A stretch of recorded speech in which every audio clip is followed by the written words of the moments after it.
Welcome to chapter 7, and here I'm going to show you how to put in a beautiful pair of sleeves.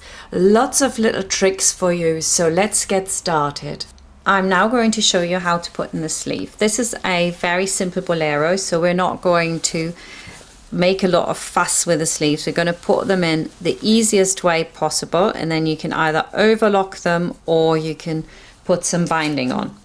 What we first want to do is make sure that these seams here are on top of each other and they're securely together.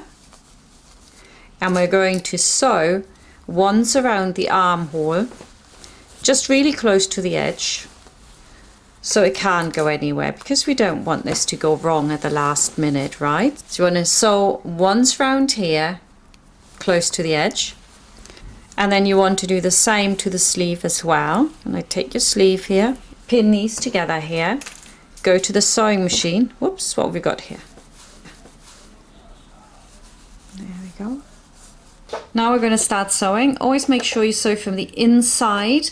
So I've got it lying with the outside facing the outside, and then I'm going into the armhole. That's the easiest way to sew. So lock in your stitches and then just close to the edge, go all the way around.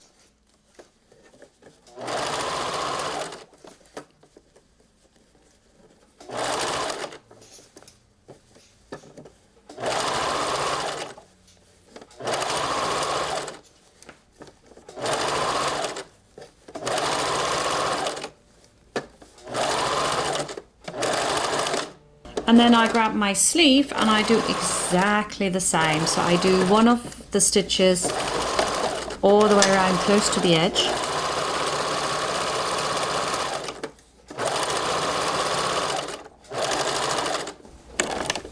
Now though, I want to add another stitch in here, and that's going to be my gathering stitch, exactly on the 1 centimeter mark with the biggest stitch length I have. And I leave a long thread hanging. Let's have a look at this one sleeve here. Now we've already seen how the linen stretches, and this is already bigger, I suppose, than it should be. So I've got some threads here I can cut off. Don't cut your other threads by accident. So what I want to do is, first of all, I'm going to pull one through one side, because I don't want this to run away and lose it. So I'm going to wrap this round here in a figure of 8 round one of my pins, and then I can from the other side grab the thread and pull it. See? And you will see how much you can pull into this before it even looks like a gather. Look at that. So much gathered and you can't even see it. And that is why this is a really important step. Can you see how it curves around? And this curving round is what we need to go around the shoulder. Otherwise the sleeve ain't going to sit very nice, right? Now I'm going to steam all this in and then pull it a bit more. So you don't actually put your iron on totally. What you do is you hover above it and then you slowly lower it down onto the fabric. Keep pressing it, and then I can see here I can pull this even more,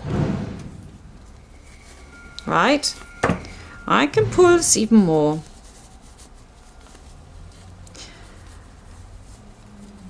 When I first started working for other designers, there's a great designer in Berlin. She's called Annette Röstl, and I worked for her for a while. And her sleeves always had so much ease, and I thought, oh, I can't get it in. And she would say, give it here, and she just did it for me. And it just takes some time. It's a lot of practice before you can do it right. But it's worthwhile having a sleeve that is really nice and round. It will go in and then it'll look fantastic like that. Now we're ready to put our sleeve in. How do I know it's the sleeve for that side? So if you fold it on the side seam here, the one that's cut furthest away always has to face the front, and that's my front. So all I have to do now is pull this through. I'm going to line up the seams underneath here. And then we're going to pop my mark on the top here, which can't exactly see. There it is. And now one of the things to remember is when you're putting in a sleeve, the front always needs to go in flat to about here, and then you can hold in loads and loads and loads. Whereas the back, you go flat to about there, and then you hold in, hold in, hold in so much more, because of course there's the shoulder and it can roll around. I always start with putting the first 2 pins in at the bottom and fairly flat. And you get your fingers in here like this, so it's slightly rolled over your fingers, because if you turn that back, then it's exactly right. If you're just doing it like this, you're going to bring it into flat. And when you do that, the sleeve will be tight. You need to pin it in, rolling it out.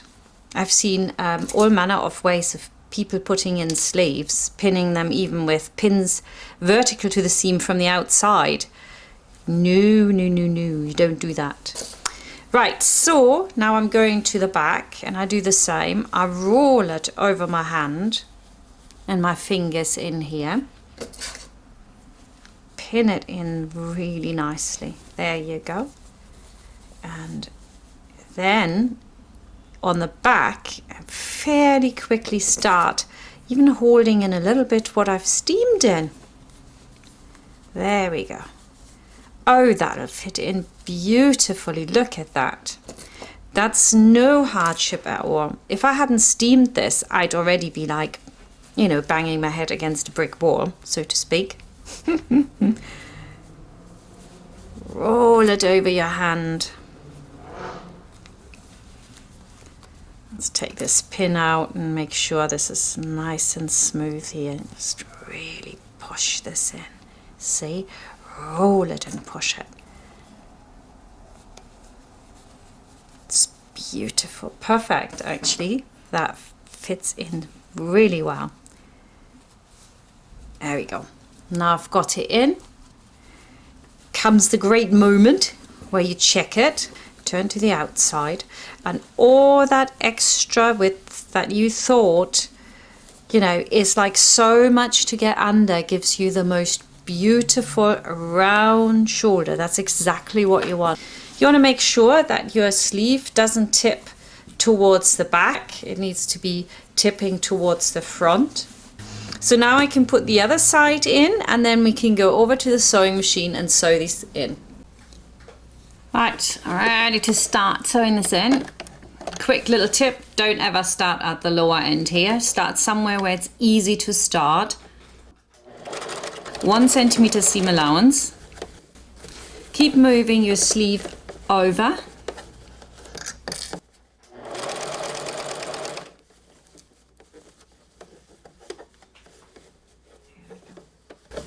Make sure it's nice and flat underneath it.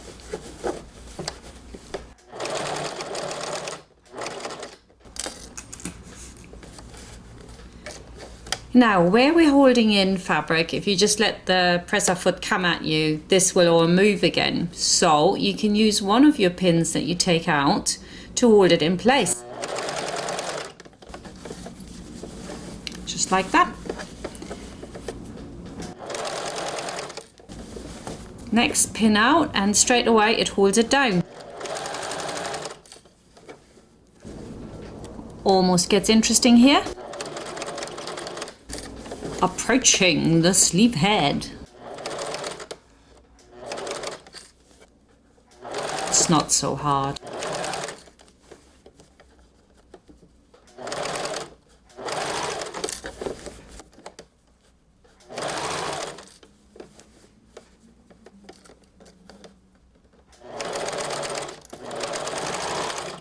Secure your stitches. Back on the ironing board with what I've just put in, and this is something that I really want to stress to you, how to iron a sleeve. You always just go in where you've just sewn and you press it flat. That's all you do with a sleeve like this. Never press it from the outside or any other angle, just from the inside. Just ironing it flat. Both little sleeves. Lots and lots of steam. I think that a sleeve is always a giveaway, whether you are an amateur or you are professional. And I think when you can pull off a good sleeve like this, and then you can sell these in your shops as well. I know lots of you that follow me have Etsy shops. It's a fantastic thing because people will get this and they will be pleased. They'll be looking at this going, wow, this is very nice. This is better than what I get when I buy something from the shop. And that's the reaction you want from your customers. So learning how to do this properly is very important. So now it lies beautifully. Some people are very tempted to go over here. If you want to do it, just steam it with a tiny little bit of steam and then roll it over your hand like that. But it really doesn't need it. It sits nice and round without any of that. So now we've got the two options of either overlocking it, which I think for a children's item is totally adequate, or if you're making it for a bridal party, then you might want to bind it. Overlock the armhole. If you wanted to bind it, like I said, for your bridal party, you can go on to the bonus feature, and I'll show you there how to bind an armhole with bias binding. And we're going to bind it obviously in this fabric as well, so you can pop on over there and see how that is done. For us though, the final stage of this jacket is to put the buttons on, and that we're going to do in the next chapter, and I'll see you there.